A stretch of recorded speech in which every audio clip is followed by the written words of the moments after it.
ವಚನ ಸತ್ಯ ವಚನ ಭೂಮಿಗೆ ಬಂದ ವಚನ ವಚನ ಸತ್ಯ ವಚನ ಭೂಮಿಗೆ ಬಂದ ವಚನ ಆದಿಯಲ್ಲಿ ಇದ್ದ ವಚನ ನಮ್ಮ ನೋಡ ಬಂದ ವಚನ ವಚನ ಸತ್ಯ ವಚನ ಭೂಮಿಗೆ ಬಂದ ವಚನ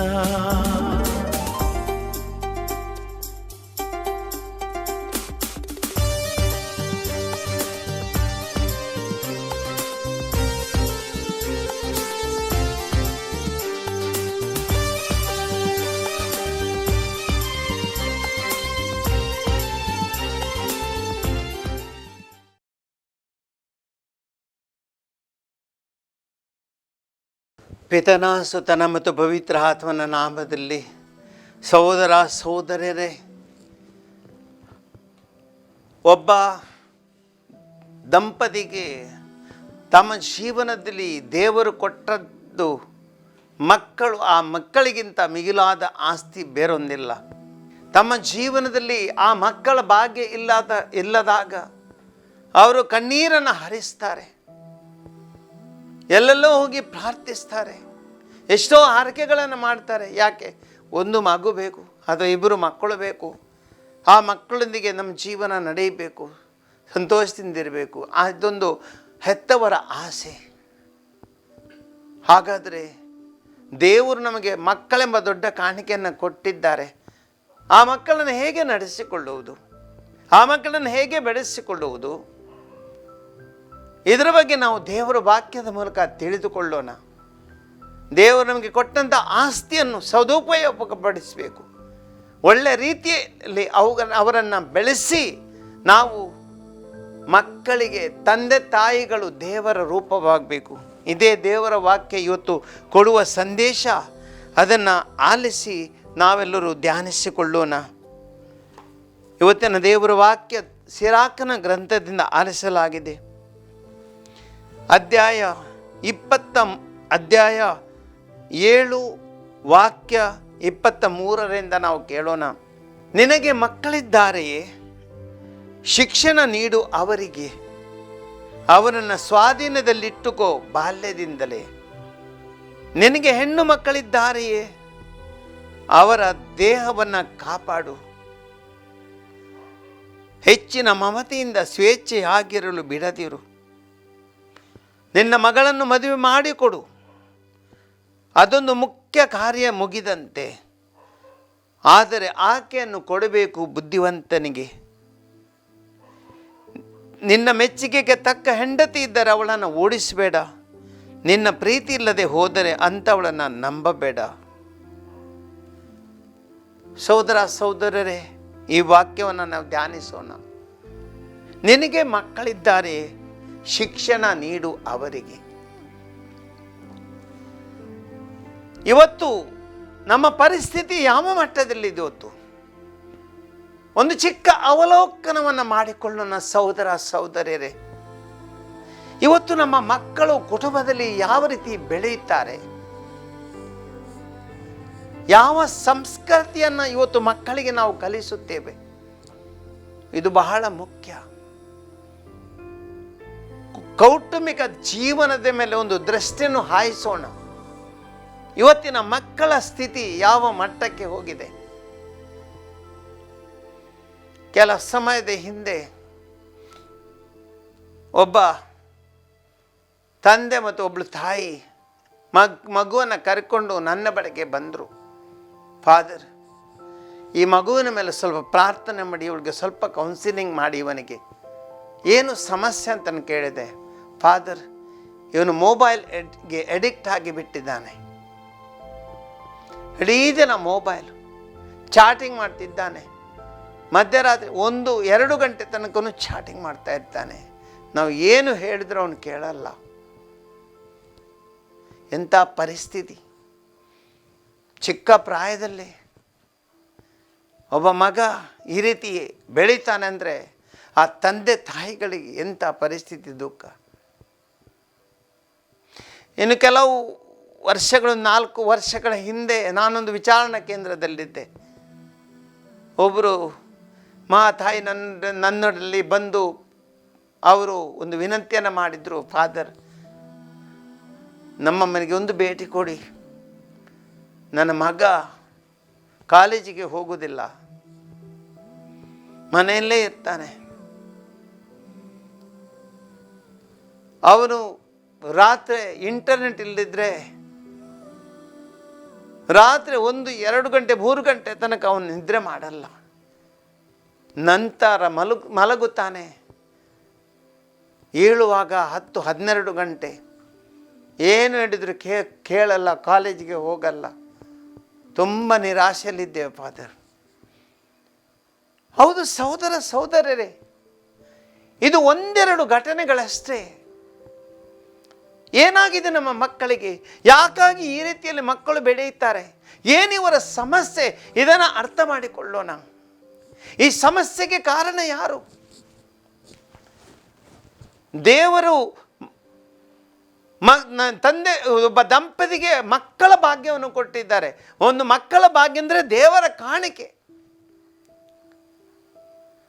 ಆಸೆ ಪಟ್ಟರು ನಮಗೆ ಮಕ್ಕಳು ಸಿಗಲ್ಲ ಖಂಡಿತ, ಆದರೆ ದೇವರು ಅವರನ್ನು ದಯಪಾಲಿಸಿದ್ದಾರೆ. ಹಾಗಾದರೆ ಈ ಮಕ್ಕಳನ್ನು ನಾವು ಯಾವ ರೀತಿ ಬೆಳೆಸಬೇಕು?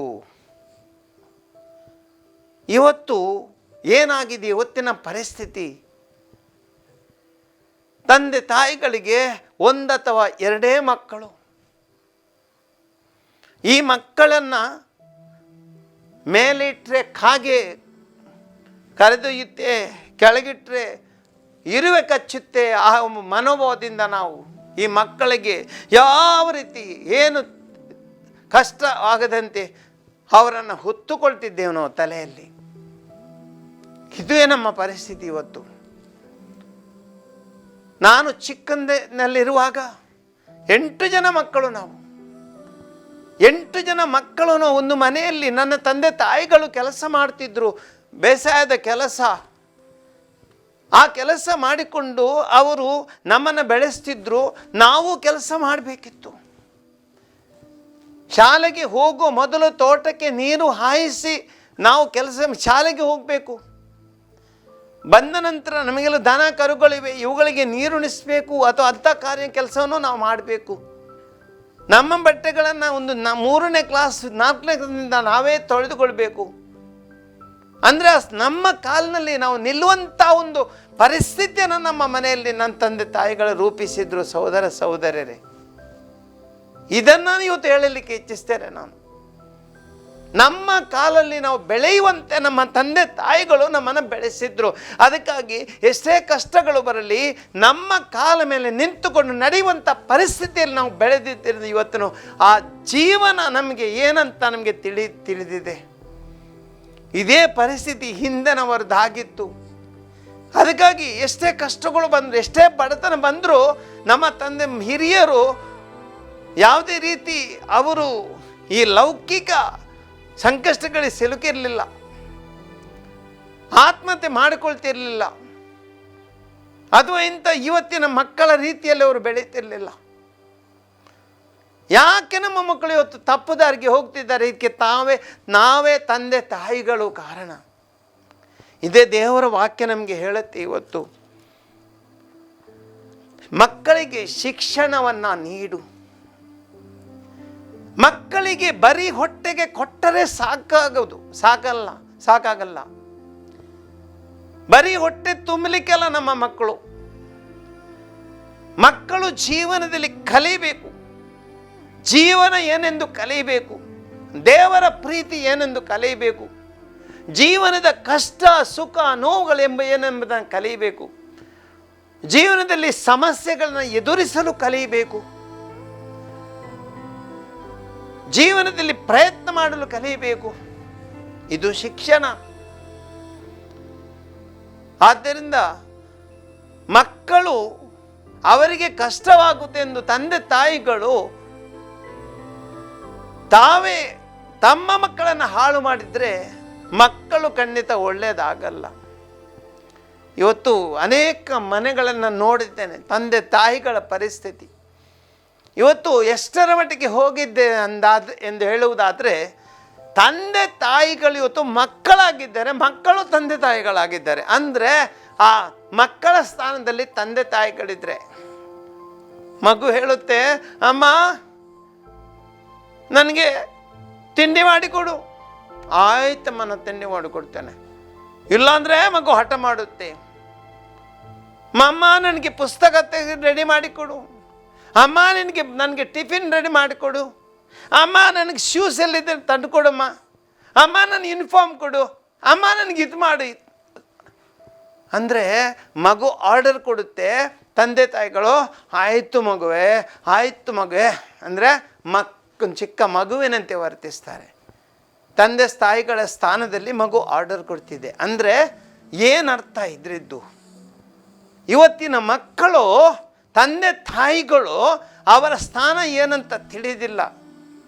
ತಮ್ಮನ್ನು ಪೋಷಿಸುವುದು, ತಮ್ಮನ್ನು ಬೆಳೆಸುವುದು ಇದು ತಂದೆ ತಾಯಿಗಳ ಕರ್ತವ್ಯ ಎಂಬುದನ್ನು ತಿಳಿದವರು ಭಾವಿಸಿಕೊಂಡು ತಮ್ಮ ಜೀವನದಲ್ಲಿ ತಮ್ಮ ಇಚ್ಛೆ ಅನುಸಾರ ತಂದೆ ತಾಯಿಗಳನ್ನು ನಡೆಸ್ತಿದ್ದಾರೆ.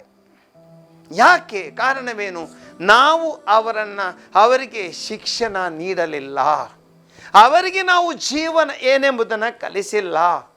ಅವರ ಮಕ್ಕಳ ತಂದೆ ತಾಯಿಗಳ ಗೌರವವೇನಂತ ಕಲಿಸಿಕೊಡಲಿಲ್ಲ. ಬರೀ ನಾವು ಪ್ರೀತಿ ಕೊಟ್ಟಿದ್ದೇವೆ, ತಿದ್ದಲಿಲ್ಲ ಮಕ್ಕಳನ್ನು.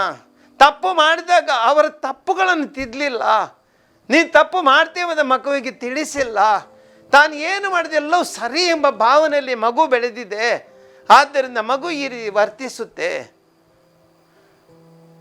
ಹಾಗಾದರೆ ಆ ಮಗು ತನ್ನ ಕಾಲ ಮೇಲೆ ಹೇಗೆ ನಡೆದುಕೊಳ್ಳುವುದು? ಇವತ್ತು ಶಾಲೆಯಲ್ಲಿ ಮಕ್ಕಳನ್ನು ದುಡಿಸ್ಲಿಕ್ಕಿಲ್ಲ, ಸರಿ.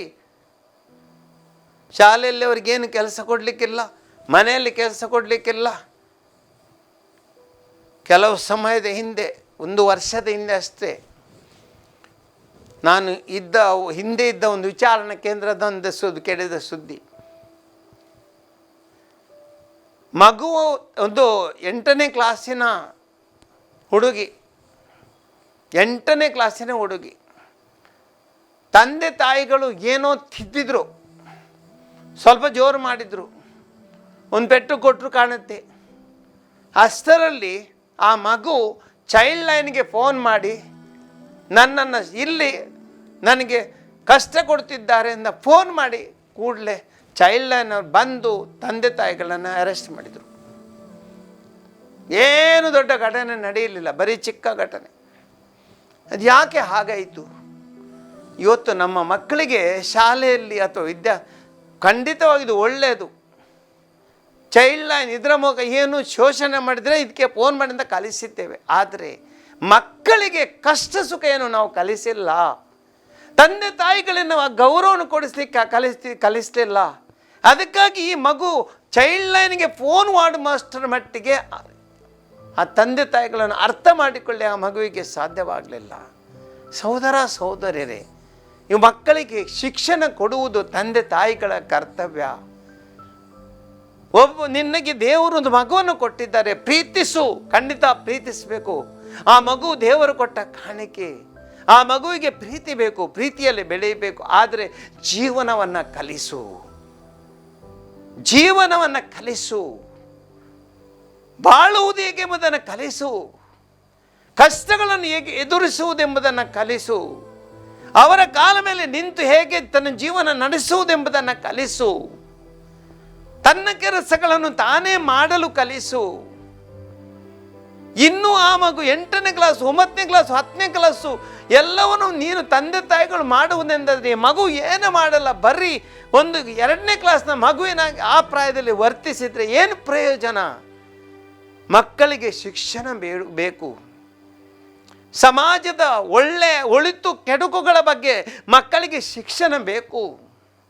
ಮಕ್ಕಳಿಗೆ ಮೊಬೈಲ್ ಕೊಡ್ತೀವಿ, ಮಕ್ಕಳಿಗೆ ಎಲ್ಲ ಸೌಲಭ್ಯಗಳನ್ನು ಕೊಡ್ತೀರಿ. ಆದರೆ ಸಹೋದರ ಸಹೋದರಿಯರೇ, ಏನೇ ಮಕ್ಕಳಿಗೆ ಕೊಡುವಾಗ ಅದರ ಅರ್ಥವನ್ನು ಹೇಳಿ ಮಗುವಿಗೆ ಶಿಕ್ಷಣವನ್ನು ಕೊಡಿ. ಒಂದು ಮೊಬೈಲ್ನಲ್ಲಿ ಏನಿದೆ, ಯಾವುದು ನೋಡಬಾರ್ದು, ಯಾವುದು ನೋಡಬೇಕು, ಏನು ಮಾಡಬೇಕು ಈ ಮೊಬೈಲ್ನಿಂದ, ಇದನ್ನು ಕಲಿಸಿ. ಮಕ್ಕಳ ಮೇಲೆ ಒಂದು ಕಣ್ಣನ್ನು ಇಡಿ. ಮಕ್ಕಳ ವರ್ತನೆ ಮೇಲೆ ಕಣ್ಣಿಡಿ. ಇಲ್ಲವಾದರೆ ನಿನ್ನ ಮಕ್ಕಳು ನಿನ್ನ ಕೈ ತಪ್ಪಿ ಹೋದರೆ ನಿನ್ನ ಮಕ್ಕಳು ನಿನಗೆ ಪುನಃ ಸಿಗಲ್ಲ. ಮತ್ತೆ ನೀನು ಕಣ್ಣೀರು ಹರಿಸುವುದಕ್ಕಿಂತ ಮೊದಲೇ ಎಚ್ಚರದಿಂದ್ರೆ ಇದ್ದಿದ್ರೆ ಎಷ್ಟೇ ಒಳ್ಳೆಯದು. ಸಹೋದರ ಸಹೋದರಿಯರೇ, ಇದೇ ದೇವರ ವಾಕ್ಯ ಹೇಳುತ್ತೆ, ಸರಿಯಾದ ಸಮಯದಲ್ಲಿ ಮಗುವನ್ನು ತಿದ್ದು ಶಿಕ್ಷಣ ನೀಡು, ಸರಿಯಾದ ದಾರಿಯಲ್ಲಿ ನಿನ್ನ ಮಕ್ಕಳು ನಡೆಯುವಂತೆ ನೋಡಿಕೊಳ್ಳು. ಮುಂದೆ ದೇವರ ವಾಕ್ಯ ಹೇಳುತ್ತೆ, ನಿನಗೆ ಹೆಣ್ಣು ಮಕ್ಕಳಿದ್ದಾರೆಯೇ, ಅವರ ದೇಹವನ್ನು ಕಾಪಾಡು, ಹೆಚ್ಚಿನ ಮಮತೆಯಿಂದ ಸ್ವೇಚ್ಛೆ ಆಗಿರಲು ಬಿಡಬೇಡ. ಸಹೋದರ ಸಹೋದರರೇ, ಒಂದು ಹೆಣ್ಣು ಮಗು, ಇಚ್ಛೆಗಳಿವೆ, ಮಗುವಿಗೆ ಆಸೆಗಳಿವೆ. ಆದರೆ ಒಂದು ಹೆಣ್ಣು ಮಗು ಇತಿ ಮಿತಿಗಳು ಏನೆಂಬುದನ್ನು ತಿಳಿಸುವುದು ತಂದೆ ತಾಯಿಗಳ ಕರ್ತವ್ಯ. ಸಂಸ್ಕೃತಿ ಏನೆಂಬುದನ್ನು ಕಲಿಸುವುದು ತಂದೆ ತಾಯಿಗಳ ಕರ್ತವ್ಯ. ಎಲ್ಲೋ ಪಾಶ್ಚಾತ್ಯ ದೇಶದಲ್ಲಿ ಏನು ಮಾಡುತ್ತಾರೆ, ಅಲ್ಲಿ ನಡೆಯುತ್ತಿದೆ ಅಂತ ನಿನ್ನ ಮನೆಯಲ್ಲಿ ನಡೆದರೆ ಅದು ಸಾಲದು. ಪ್ರತಿಯೊಂದು ಸಂಸ್ಕೃತಿಯಲ್ಲಿ ಆ ಮಗು ಬೆಳೆಯಬೇಕು. ನಾವು ಜೀವಿಸುವಂತಹ ನಮ್ಮ ದೇಶದ, ನಮ್ಮ ಊರಿನ, ನಮ್ಮ ಕುಟುಂಬದ, ನಮ್ಮ ಹಿರಿಯರ ಸಂಸ್ಕೃತಿಯನ್ನು ಮಕ್ಕಳಿಗೆ ಕಲಿಸಬೇಕು. ಸಂಸ್ಕಾರಗಳನ್ನು ಮಗುವಿಗೆ ಕಲಿಸಬೇಕು. ಇದು ತಂದೆ ತಾಯಿಗಳ ಕರ್ತವ್ಯ. ಅದೆಷ್ಟೋ ಚರ್ಚಿನಲ್ಲಿ ನಾನು ನೋಡಿದ್ದೇನೆ, ಇವತ್ತು ಮಕ್ಕಳು ಪೂಜೆಗೆ ಬರುವಾಗ ಅವರು ಹಾಕುವಂಥ ವಸ್ತ್ರಗಳು, ಕೆಲವೊಮ್ಮೆ ಅವರು ದೇವರ ವಾಕ್ಯನ ಓದಲಿಕ್ಕೆ ಆ ವೇದಿಕೆಗೆ ಬರುವಾಗ ನನಗೆ ತುಂಬ ದುಃಖವಾಗುತ್ತೆ ಅವರು ಹಾಕುವಂಥ ವಸ್ತ್ರಗಳನ್ನು ನೋಡಿ. ಯಾಕೆಂದರೆ ಆ ಸಂಸ್ಕಾರವನ್ನು ತಂದೆ ತಾಯಿಗಳು ಕಲಿಸ್ತಿಲ್ಲ. ಆ ಸ್ಲೀವ್ಲೆಸ್ಗಳು, ಆ ಗಿಡ್ಡ ಡ್ರೆಸ್ಸುಗಳು,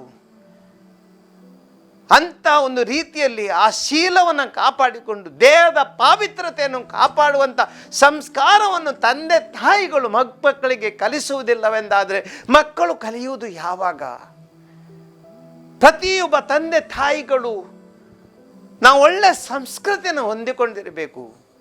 ದೇಹದ ಪಾವಿತ್ರ್ಯ ಅದನ್ನು ನಾವು ಅರ್ಥ ಮಾಡಿಕೊಂಡು ನಾವು ಮಾಡಿಕೊಳ್ಬೇಕು.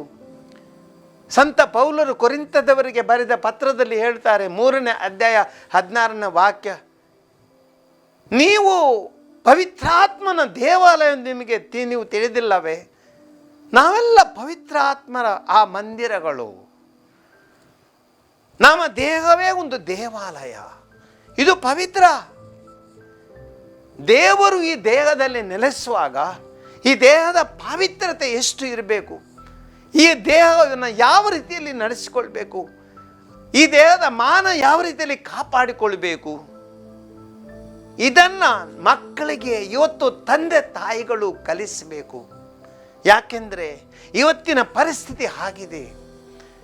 ಇವತ್ತಿನ ಇಂಟರ್ನೆಟ್, ಇವತ್ತಿನ ಮೊಬೈಲ್, ಇದರಲ್ಲಿ ಇರುವ ವಿಷಯಗಳು, ಪೊರ್ನೋಗ್ರಫಿ, ಇವೆಲ್ಲ ಒಂದು ದೊಡ್ಡ ಒಂದು ಅಪಾಯದ ಸಂಕೇತವಾಗಿದೆ.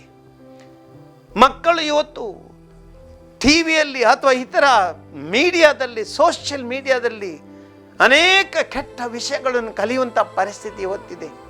ಹಾಗಿರುವಾಗ ಯಾವುದು ಒಳ್ಳೆಯದು, ಯಾವುದು ಕೆಟ್ಟದ್ದು, ಯಾವುದನ್ನು ಯಾವ ರೀತಿ ಸ್ವೀಕರಿಸಬೇಕು, ಯಾವ ರೀತಿ ನಮ್ಮ ಜೀವನವನ್ನು ಜೀವಿಸಬೇಕು, ಇಂಥ ವಿಷಯಗಳಲ್ಲಿ ನಾವು ಯಾವ ರೀತಿ ಎಚ್ಚರದಿಂದಿರಬೇಕು, ಇದು ಕಲಿಸುವುದು ತಂದೆ ತಾಯಿಗಳ ಕರ್ತವ್ಯ. ಇದೇ ದೇವರ ವಾಕ್ಯ ಹೇಳ್ತದೆ. ನಿನ್ನ ಮಕ್ಕಳು ಅಥವಾ ನಿನ್ನ ಹೆಣ್ಣು ಮಗಳಿದ್ದರೆ ಅವಳು ಹೆಚ್ಚಿನ ಮಮತೆಯಿಂದ ಸ್ವೇಚ್ಛೆಯಾಗಿರಲು ಬಿಡಬೇಡ. ನಿನ್ನ ಮಗಳನ್ನು ಸರಿಯಾದ ಸಮಯದಲ್ಲಿ ಮದುವೆ ಮಾಡಿಕೊಡು. ಅಂದರೆ ತನ್ನ ಜೀವನದಲ್ಲಿ ದಾರಿ ತಪ್ಪುವ ಮುನ್ನ ಅವಳಿಗೆ ಒಂದು ಸಂಸ್ಕಾರವನ್ನು ಒದಗಿಸಿಕೊಡು. ಒಳ್ಳೆ ಕುಟುಂಬ ಜೀವನವನ್ನು ನಡೆಸುವಂತೆ ಮಗಳಿಗೆ ದಾರಿ ಮಾಡಿಕೊಡು. ಇದು ತಂದೆ ತಾಯಿಗಳ ಕರ್ತವ್ಯ. ಸಹೋದರ ಸಹೋದರರೇ, ಸಂತ ಪೌಲರು ನಮಗೆ ಅದನ್ನೇ ಹೇಳುತ್ತಾರೆ. ಎಫೆಸದವರಿಗೆ ಬರೆದ ಪತ್ರದಲ್ಲಿ ಅವರು ಹೇಳುತ್ತಾರೆ, ಮಕ್ಕಳೇ, ಪ್ರಭುವಿನಲ್ಲಿ ನಿಮ್ಮ ತಂದೆ ತಾಯಿಗಳ ಮಾತಿಗೆ ಕಿವಿ ಕೊಡಿ. ನಿನ್ನ ತಂದೆ ತಾಯಿಯನ್ನು ಗೌರವಿಸಿ ಎಂಬುದು. ಮತ್ತೆ ಹೇಳುತ್ತಾರೆ ಅವರು, ತಂದೆ ತಾಯಿಗಳೇ, ನಿಮ್ಮ ಮಕ್ಕಳನ್ನು ಕೆಣಕಿ ಕೆರಳಿಸಬೇಡಿ. ಪ್ರತಿಯಾಗಿ ಪ್ರಭುವಿಗೆ ಮೆಚ್ಚುಗೆಯಾಗುವ ರೀತಿಯಲ್ಲಿ ಅವರಿಗೆ ಶಿಕ್ಷಣವನ್ನು ಕೊಟ್ಟು ಶಿಸ್ತಿನಿಂದ ಸಾಕಿ ಸಲಹಿರಿ. ಶಿಸ್ತು, ಮಕ್ಕಳಿಗೆ ಶಿಸ್ತು ಬೇಕು, ಶಿಕ್ಷಣ ಬೇಕು, ಶಿಸ್ತು ಬೇಕು. ಅಶಿಸ್ತಿನದಲ್ಲಿ ಬೆಳೆಯಬಾರದು ನಮ್ಮ ಮಕ್ಕಳು. ಆದ್ದರಿಂದ ಇವತ್ತು ದೇವರ ವಾಕ್ಯವನ್ನು ಸರಿಯಾಗಿ ಅರ್ಥ ಮಾಡಿಕೊಳ್ಳೋಣ. ದೇವರ ವಾಕ್ಯದಂತೆ ಪ್ರತಿಯೊಬ್ಬ ತಂದೆ ತಾಯಿಗಳು ನೀವು ಯಾವ ರೀತಿಯಲ್ಲಿ ನಿಮ್ಮ ಮಕ್ಕಳನ್ನು ಬೆಳೆಸ್ತೀರಿ, ಇದರ ಬಗ್ಗೆ ನಮ್ಮ ದೇಶದ ಭವಿಷ್ಯ ಹೊಂದಿಕೊಂಡಿದೆ. ಇದರ ಮೇಲೆ ನಮ್ಮ ಪವಿತ್ರ ಧರ್ಮಸಭೆಯ ಭವಿಷ್ಯ ಹೊಂದಿಕೊಂಡಿದೆ. ಅದೇ ನಮ್ಮ ಸಮಾಜ, ನಮ್ಮ ಕುಟುಂಬದ ಭವಿಷ್ಯ ಇದರ ಮೇಲೆ ನಿಂತಿದೆ. ಒಳ್ಳೆಯ ಮಕ್ಕಳನ್ನು ನಾವು ಒಳ್ಳೆಯ ರೀತಿಯಲ್ಲಿ ಬೆಳೆಸೋಣ, ಸಂಸ್ಕೃತಿಯಲ್ಲಿ ಬೆಳೆಸೋಣ, ಮೌಲ್ಯಗಳನ್ನು ಅವರಿಗೆ ನಾವು ನೀಡೋಣ, ಮೌಲ್ಯಯುತ ಜೀವನವನ್ನು ಅವರಿಗೆ ಕಲಿಸೋಣ. ಇದರ ಮೂಲಕ ಆ ಮಕ್ಕಳು ದೇವರ ರೂಪದಲ್ಲಿ ಬೆಳೆದು ತಮ್ಮ ಜೀವನದಲ್ಲಿ ತಮ್ಮ ಕಾಲ ಮೇಲೆ ನಿಂತು ಆ ಸ್ವಂತಿಕೆಯಲ್ಲಿ ಯಾವುದೇ ಸಮಸ್ಯೆಗಳನ್ನು ಎದುರಿಸುವಂತಹ ಆ ಧೈರ್ಯದಿಂದ ಜೀವಿಸುವಂಥ ದೇವರ ಆ ವಾಕ್ಯಕ್ಕೆ ಸರಿಯಾಗಿ ಒಳ್ಳೆಯ ರೀತಿಯಲ್ಲಿ ನಮ್ಮ ಮಕ್ಕಳಿಗೆ ಕಲಿಸಲು ದೇವರು ಆ ದೈವ ಶಕ್ತಿಯ ನಮಗೆ ತಂದೆ ತಾಯಿಗಳಿಗೆ ಒದಗಿಸಿಕೊಡಲಿ, ನಮ್ಮ ಮಗಳಿಗೂ ಒದಗಿಸಿಕೊಡಲೆಂದು ಒಂದು ಗಳಿಗೆ ದೇವರಲ್ಲಿ ಪ್ರಾರ್ಥಿಸೋಣ. ದಯಾಮಯಿ ತಂದೆಯೇ, ಮಕ್ಕಳೆಂಬ ಭಾಗ್ಯವನ್ನು ನಮಗೆ ಇವತ್ತು ಕೊಟ್ಟಿದ್ದೀರಿ. ಈ ಮಕ್ಕಳು ನಮಗೆ ನೀವು ಕೊಟ್ಟಂಥ ಅತಿಯಾದ ಉತ್ತಮ ಆಸ್ತಿ, ಇದಕ್ಕಿಂತ ಮೇಲಾದ ಆಸ್ತಿ ಬೇರೊಂದಿಲ್ಲ. ಈ ಮಕ್ಕಳನ್ನು ಒಳ್ಳೆಯ ರೀತಿಯಲ್ಲಿ ಬೆಳೆಸಿಕೊಂಡು, ಒಳ್ಳೆಯ ಸಂಸ್ಕಾರಿತ ರೀತಿಯಲ್ಲಿ ಅವರನ್ನು ಬೆಳೆಸಿಕೊಂಡು, ಅವರಿಗೆ ಒಳ್ಳೆಯ ಶಿಕ್ಷಣವನ್ನು ನೀಡಿ, ನೈತಿಕತೆಯನ್ನು ಬೋಧಿಸಿ, ಶಿಸ್ತನ್ನು ಅವರು ಪಾಲಿಸುವಂತೆ ಅವರಿಗೆ ಅಂಥ ಒಳ್ಳೆಯ ಶಿಕ್ಷಣ ನೀಡುವಂಥ ಭಾಗ್ಯವನ್ನು ನಮಗೆ ದಯಪಾಲಿಸಿರಿ. ನಮ್ಮ ಮಕ್ಕಳನ್ನು ಒಳ್ಳೆಯ ರೀತಿಯಲ್ಲಿ ಬೆಳೆಸುವಂಥ ಶಕ್ತಿಯನ್ನು ನಮಗೆ ಕೊಡಿರೆಂದು ನಾವು ನಿಮ್ಮಲ್ಲಿ ಪ್ರಾರ್ಥಿಸ್ತೇವೆ. ಆಮೇನ್.